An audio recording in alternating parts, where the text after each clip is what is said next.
नमस्कार, स्वागत है आप सभी का हमारे इस खास प्रोग्राम में।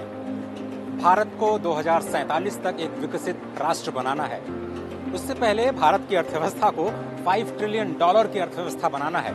लेकिन क्या आपको पता है कि इस $5 ट्रिलियन की इकोनॉमी में $1 ट्रिलियन इकोनॉमी जो है वो डिजिटल इंडिया से आने वाली है। भारत अब 5G के एक नए युग में प्रवेश कर चुका है। प्रधानमंत्री ने 1 अक्टूबर को 5G सेवाओं की शुरुआत की, लेकिन 5G सेवाएं आपकी और हमारी जिंदगी को किस तरह से प्रभावित करेंगी? कैसे ये शिक्षा, स्वास्थ्य, कृषि, स्मार्ट मैन्युफैक्चरिंग से लेकर के जो इंडस्ट्री 4.0 जिसकी हम लगातार बात कर रहे हैं, उसमें कैसे मदद करने जा रही हैं? कैसे भारत चौथी औद्योगिक क्रांति का एक लीडर बनने जा रहा है, जिसकी बात लगातार प्रधानमंत्री करते रहे हैं। इस खास प्रोग्राम में आज हम इसी पर फोकस करेंगे। लेकिन सबसे पहले प्रधानमंत्री ने पूरी दुनिया को 5G की लॉन्चिंग के जरिए क्या संदेश दिया है, वो आपको दिखाते हैं। 5G देश के द्वार पर नए दौर की दस्तक लेके आया। 5G अवसरों के अनंत आकाश की शुरुआत है। 5G के साथ भारत ने नया इतिहास रच दिया। और इसी के साथ 4G हो गया पुराना, क्योंकि आ गया है 5G का जमाना। जी हां, प्रधानमंत्री नरेंद्र मोदी की अगुवाई में देश ने टेलीकॉम क्षेत्र में क्रांति का इतिहास रचते हुए लोगों के लिए 5G सेवाओं को लॉन्च कर दिया है। देश की ये उपलब्धि आधुनिक सूचना तकनीक की दुनिया में गर्व से सिर उठाकर आगे बढ़ रहे नए भारत की आवाज है। दिल्ली के प्रगति मैदान में आयोजित छठी इंडिया मोबाइल कांग्रेस 2022 का उद्घाटन करने के बाद पीएम मोदी ने देश को 5G सेवाओं का तोहफा दिया और कहा कि देश इस नई क्रांति से अपने सपनों को हकीकत में बदलते हुए देखेगा। भारत पहली 3 औद्योगिक क्रांतियों का लाभ नहीं उठा पाया, लेकिन मेरा विश्वास है कि भारत न सिर्फ चौथी औद्योगिक क्रांति का पूरा लाभ उठाएगा, बल्कि उसका नेतृत्व भी करेगा। और विद्वान लोग तो कहने लगे हैं कि ये भारत का दशक नहीं, ये भारत की शताब्दी है। भारत जैसे विशाल देश और उसकी भौगोलिक चुनौतियों को देखते हुए देश में तेज गति से 5G सेवाओं का विस्तार अपने आप में बड़ा कदम है। लेकिन संभावनाओं के आकाश की ऊंची उड़ान में मसरूफ भारत यहीं तक रुकने वाला नहीं। पीएम मोदी ने अपने संबोधन में 2 टूक शब्दों में कहा कि अब ये देश तकनीक का उपभोक्ता बनकर नहीं रहने वाला। न्यू इंडिया इस तकनीक के विकास और उसको जमीन पर उतारने में भी अहम भूमिका निभाएगा। 5G को लेकर भारत के प्रयासों का एक और संदेश है, नया भारत। टेक्नोलॉजी का सिर्फ कंज्यूमर बनकर नहीं रहेगा, बल्कि भारत उस टेक्नोलॉजी के विकास में, उसके इम्प्लीमेंटेशन में बहुत बड़ी एक्टिव भूमिका निभाएगा। 5G इंटरनेट सर्विस में 4G से कई गुना ज्यादा स्पीड मिलेगी, जिससे लोगों को इंटरनेट एक्सेस करने और मूवी, गेम्स, ऐप और अन्य चीजों को डाउनलोड करना चुटकियों में आसान हो जाएगा। पीएम ने बताया कि कैसे उनकी सरकार ने लोगों की आकांक्षाओं के बाद भी गरीबों के लिए डिजिटल क्रांति का सपना पूरा किया है। एक वक्त था जब बड़े बड़े विद्वान, एलिट क्लास, उसके कुछ मुट्ठी भर लोग, उनको लगता था कि गरीब लोगों में क्षमता ही नहीं है, ये डिजिटल समझ ही नहीं सकते, संदेह करते थे। लेकिन मुझे देश के सामान्य मानवी की समझ पर, उसके विवेक पर, उसके जिज्ञासु मन पर हमेशा भरोसा रहा। प्रधानमंत्री ने कहा कि डिजिटल क्रांति के लिए 4 पिलर्स पर 4 दिशाओं में एक साथ फोकस किया गया। पहला, डिवाइस की कीमत, दूसरा, डिजिटल कनेक्टिविटी, तीसरा, डेटा की कीमत और चौथा, डिजिटल फर्स्ट की सोच। देश में 5G तकनीक के शुभारंभ के ऐतिहासिक अवसर पर सूचना तकनीक क्षेत्र से जुड़े दिग्गज भी मौजूद रहे। इन सभी ने देश में दूरसंचार क्रांति को गति देने में प्रधानमंत्री की भूमिका की सराहना की। Your leadership has raised India's prestige, profile and power globally like never before. In today's fast-changing world, there will be no stopping a resurgent India from soaring to the top, a place that is rightfully ours. मैं दुनिया में जाता हूं, बहुत लोगों से मिलता हूं। टेक्नोलॉजी की अप्रिसिएशन तो शायद बहुत लीडर्स करते हैं, पर उसकी बारीकी से समझ और उसकी जोड़ना देश की उन्नति के लिए मेरे हिसाब से शायद जो मोदी जी कर सकते हैं वो कोई भी और नहीं कर सकता। The Honorable Prime Minister's vision, global influence, as well as enabling government policies and platforms such as Gati Shakti and Make in India will play a crucial role in catalyzing the required investments into our sector. India mobile Congress में 5G सेवाओं के इस्तेमाल, solutions और उनसे जुड़ी संभावनाओं से संबंधित प्रदर्शनी का प्रधानमंत्री मोदी ने अवलोकन भी किया। 5G तकनीक के काम करने के तौर तरीकों को समझा। प्रधानमंत्री ने इंटरनेट की 5वीं पीढ़ी के साथ आने वाले बदलावों को समझने के लिए पूरा समय लिया और समझा कि अलग अलग क्षेत्रों पर इसका क्या प्रभाव पड़ेगा। 5G तकनीक के आने से देश में एक नए युग का सूत्रपात हुआ है और ये हमें आजादी के अमृतकाल में विकसित राष्ट्र बनाने में मददगार साबित होगा।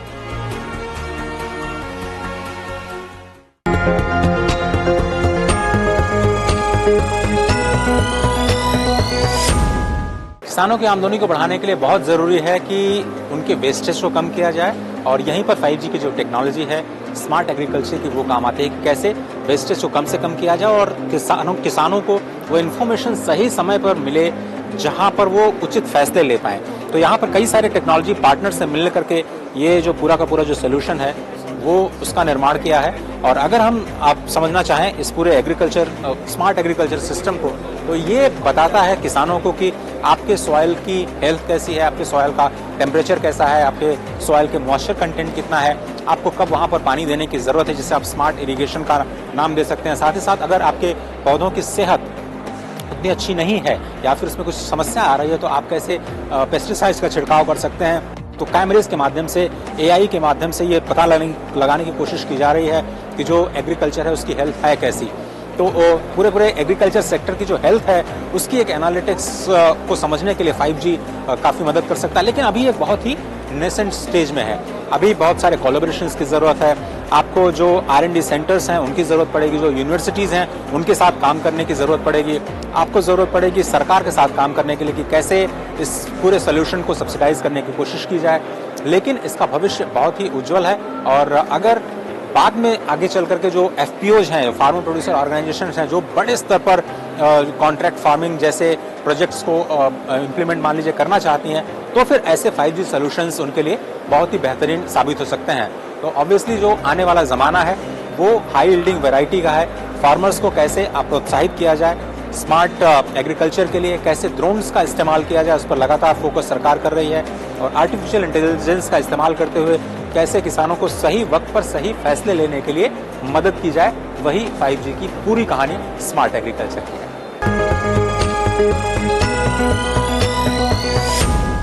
हमारे साथ मधुर जी हैं जो कि एयरटेल का जो 5G सॉल्यूशंस है उसको हेड करते हैं। मधुर जी बहुत धन्यवाद। एक तो ये पूरा का पूरा सिस्टम है क्या और कैसे हेल्प करेगा ये एक क्रिटिकल पेशेंट को, वो थोड़ा सा हमें समझाएं। ओके, सो अभी जो भारत की वर्तमान स्थिति है उसमें करीब 30% डेथ्स इमरजेंसी केयर को सही टाइम पे ना मिलने के कारण होती हैं और 10% डेथ्स इन ट्रांजिट, यानी कि जब मरीज एम्बुलेंस में है और हॉस्पिटल के रास्ते में 10% लोग हॉस्पिटल नहीं पहुंच पाते हैं। और इसके पीछे क्या कारण है कि हमारी जो एम्बुलेंसेज हैं वो सही डिवाइसेस के साथ इक्विप्ड नहीं हैं और सेकंड उनमें एक्सपर्ट रिसोर्सेज नहीं होते हैं, डॉक्टर नहीं होते हैं। लेकिन हर जगह पे हर एम्बुलेंस में डॉक्टर का होना भी पॉसिबल नहीं है। तो इस प्रॉब्लम को हम किस तरह से टेक्नोलॉजी से सॉल्व कर सकते हैं, ये सारा यूज़ केस उस बारे में है। यहाँ पर जो आप देख रहे हैं ये एक एम्बुलेंस है जिसके अंदर जो डिवाइसेस हैं, क्रिटिकल मेडिकल डिवाइसेस जो हैं, ये एक कनेक्टेड मोड में काम कर रही हैं। जिस तरह से एक आपका मिनी वेंटिलेटर है, साथ में वाइटल स्टैट्स जनरेट करने वाला है, डिफिब्रिलेटर है या सक्शन पंप है।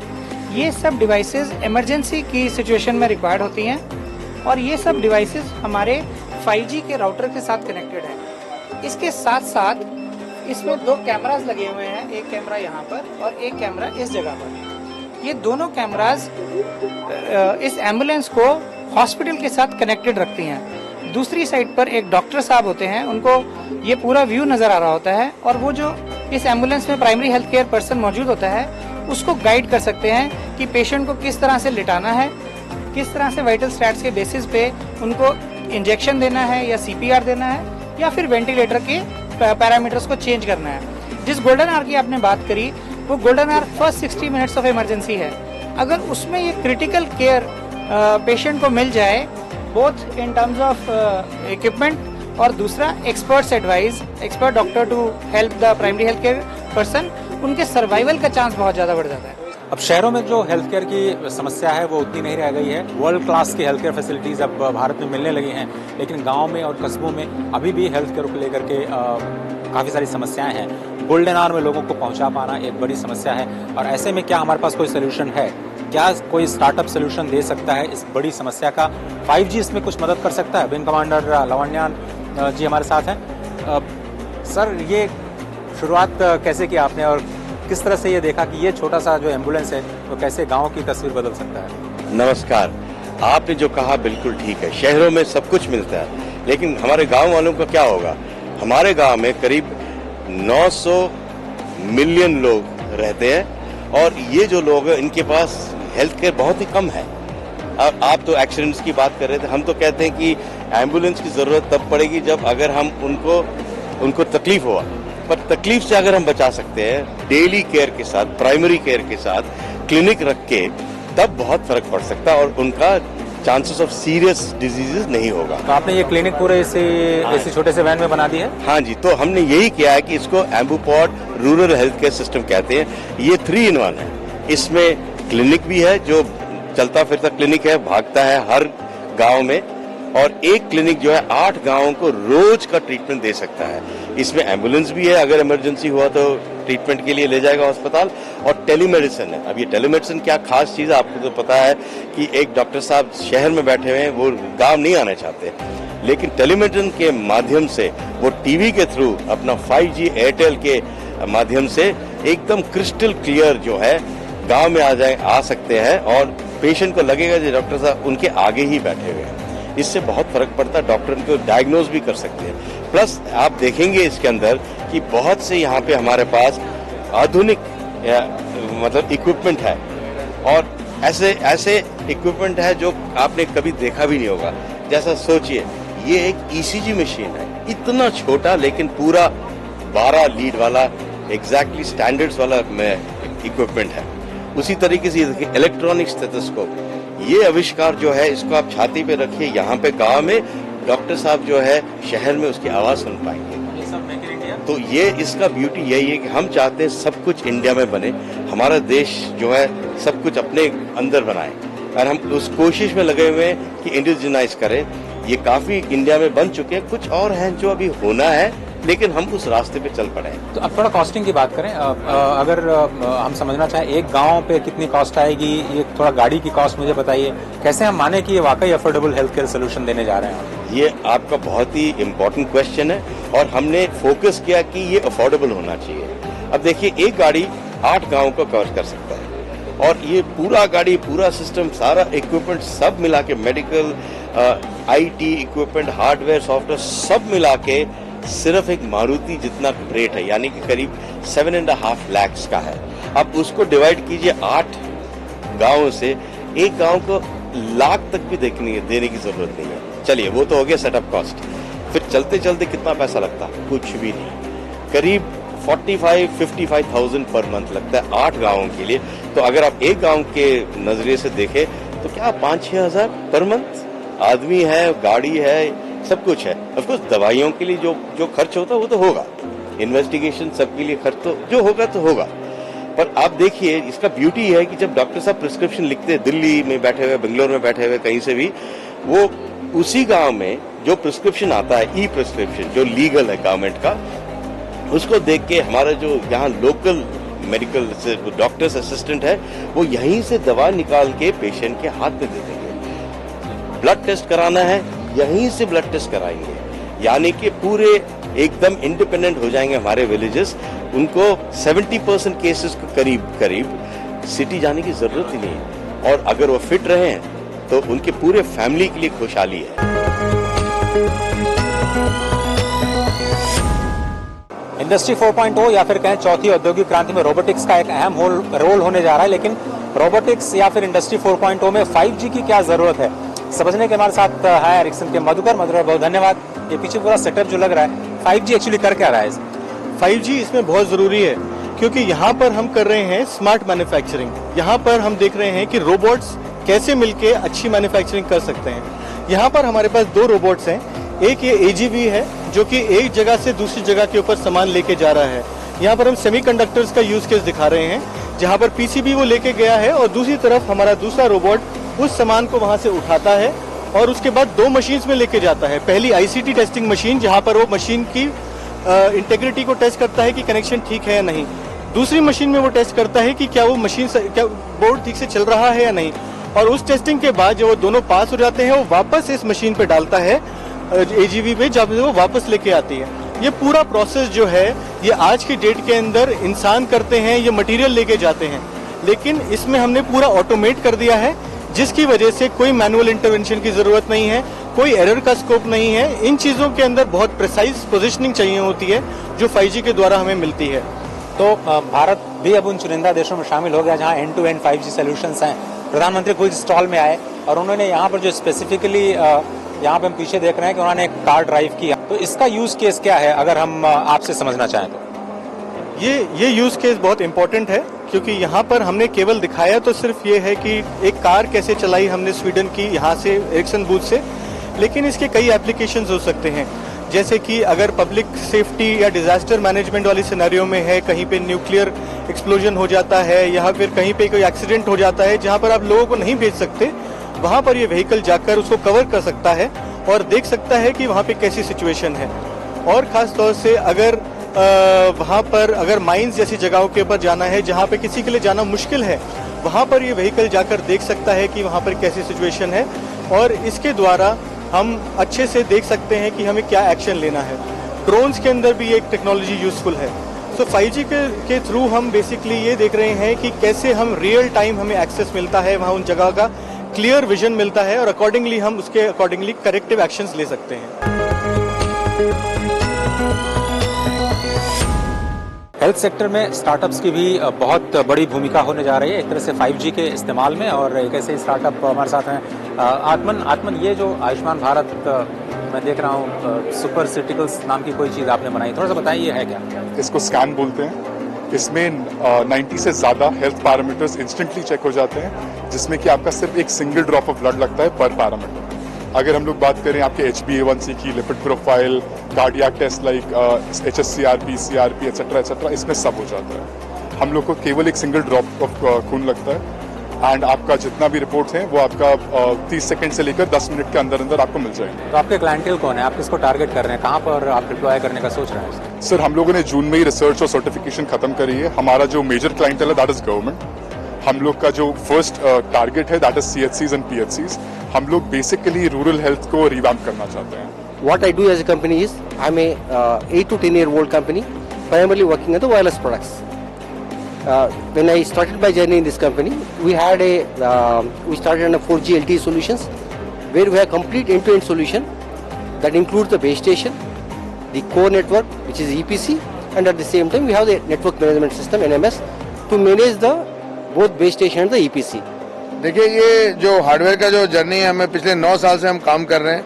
एक कंपोनेंट हम बाहर से लेके उसको कनेक्ट करके उसके ऊपर पूरा रिसर्च करके करने के लिए ये बहुत ही बड़ा सफ़र है।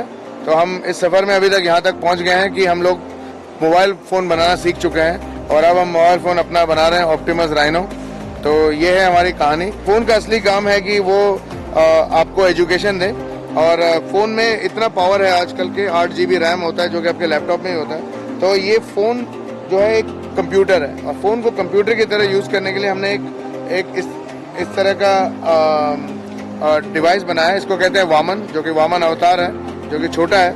और ये professor GV Sharma IIT Hyderabad के जो प्रोफेसर हैं इन्होंने ये बनवाया है। इससे क्या होता है कि किसी भी फ़ोन में आप ये यूज़ कीजिए और ये पूरा कंप्यूटर इससे आप प्रोग्राम कर सकते हैं, आप चिप डिज़ाइन बना सकते हैं, सेमीकंडक्टर्स का पूरा ट्रेनिंग ले सकते हैं। तो आपको बस एक फ़ोन और एक वामन बोर्ड की ज़रूरत है। गांव में हर बच्चा अब एलोन मस्क बन सकता है क्योंकि ये आपके जरिया है। तो फ़ोन को आप यूज़ कीजिए, किसी भी फ़ोन में ये काम करता है। हमारे फ़ोन में तो ये बढ़िया काम करता है, लेकिन किसी भी 6000 के फ़ोन में भी ये काम करता है। This is what is social innovation. We went ahead and presented our technology and the products and where all we have deployed our products. These are India's first secure IP/MPLS routers and switches that we have developed, fully designed and manufactured in India. Most importantly, the entire secure network operating system is India's first secure network operating system which powers all these products. He was very happy. He also asked where we have deployed and we spoke about it. And he was very happy, he was very attentive. It's a great experience for us to meet the PM and present our technology. And I think this will give us a lot of energy. इतना ऊर्जा देगा हमें आगे बढ़ने के लिए. Very happy with the interaction. तो 5G technology न केवल ईज ऑफ लिविंग को बढ़ावा दे रहा है, बल्कि उससे रोजगार के भी कई अवसर पैदा होने की उम्मीद है। ऐसा माना जा रहा है कि 2035 तक $450 बिलियन का एक GDP में इंक्रीमेंट होने की संभावना है और वो एम्प्लॉयमेंट पर असर डालेगा सकारात्मक तरीके से। आवेश रही हमारे साथ हैं एक ऐसे स्टार्टअप जो कि रोजगार पर फोकस कर रहे हैं। 5G रोजगार, ये अब आपके द्वार PM वाणी, ये सब कुछ क्या है? आवेश थोड़ा समझाएं। हाँ, नमस्कार जी।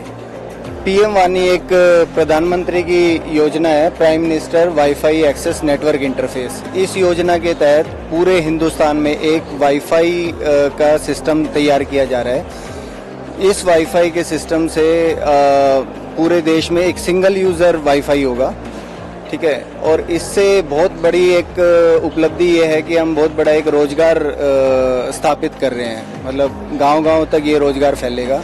तो कैसे इस्तेमाल करेगा? कैसे आपके साथ लोग मतलब आपके साथ कैसे हाथ मिला सकते हैं?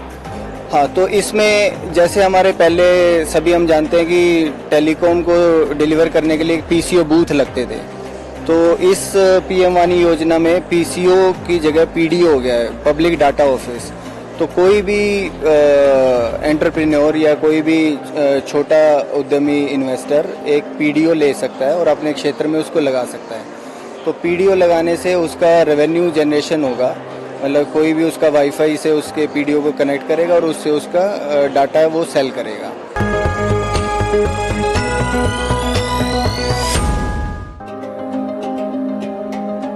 $5G की दुनिया एजुकेशन सेक्टर को भी प्रभावित करने जा रही है। ऑगमेंटेड रियलिटी और वर्चुअल रियलिटी की नई दुनिया शिक्षा को पहले से और भी आकर्षक बनाएगी। इसी बजट में भारत ने पहले डिजिटल यूनिवर्सिटी बनाने का लक्ष्य रखा है। इस नई पहल में वर्चुअल लैब्स होंगे, वर्चुअल टीचर्स होंगे जो देश के कोने कोने से अपने क्वालिटी कंटेंट को पहुंचाने का काम करेंगे और ये सब संभव होगा 5G तकनीक से। PM मोदी ने खुद ही जियो और वोडाफोन के एजुकेशन यूज केस को अनुभव किया। अच्छी खबर यह है कि 4G स्मार्ट क्लासरूम बनाने की कीमत दुनिया के मुकाबले सबसे सस्ता होने जा रही है। छात्रों ने भी इस मोबाइल कांग्रेस का जमकर लुत्फ उठाया।